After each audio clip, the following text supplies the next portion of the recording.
Genèse 28. Alors Isaac appela Jacob, il le bénit et lui donna cet ordre. Tu n'épouseras pas une Cananéenne. Mets-toi en route, va à Padan Aram, chez Bethuel, ton grand-père maternel, et prends une femme de là-bas parmi les filles de ton oncle Laban. Le Dieu Tout-Puissant te bénira, il te donnera des enfants, il rendra tes descendants nombreux, et tu deviendras l'ancêtre d'un grand nombre de peuples.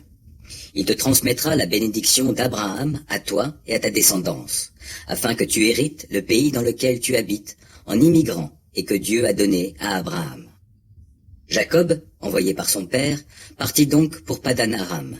Il se rendit chez Laban, fils de Bethuel, l'araméen, et frère de Rebecca, sa mère, et celle d'Ésaü.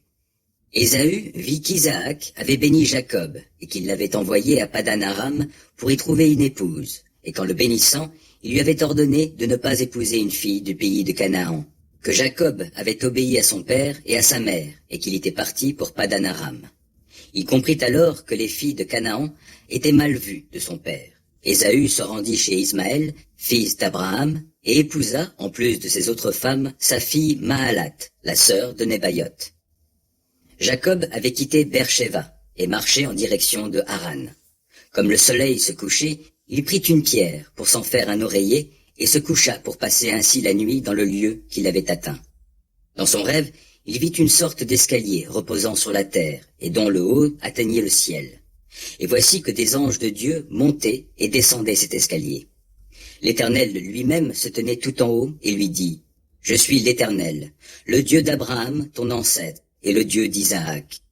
Cette terre sur laquelle tu reposes, je te la donnerai, à toi et à ta descendance.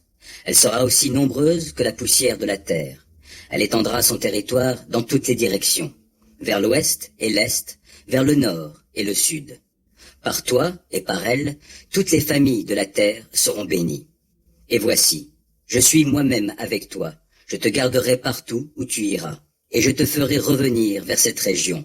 Je ne t'abandonnerai pas, mais j'accomplirai ce que je t'ai promis. » Jacob s'éveilla et s'écria « Assurément, l'Éternel est en ce lieu, et moi, je l'ignorais. » Il fut saisi de crainte et ajouta « Ce lieu est redoutable, ce ne peut être que le sanctuaire de Dieu.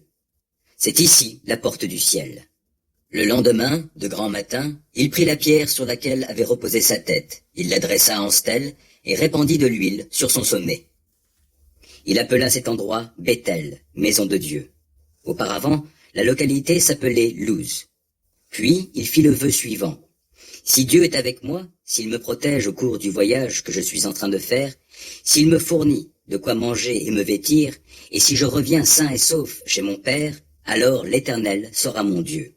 Cette pierre que j'ai dressée comme stèle deviendra un sanctuaire de Dieu, et je t'offrirai le 10e de tous les biens que tu m'accorderas.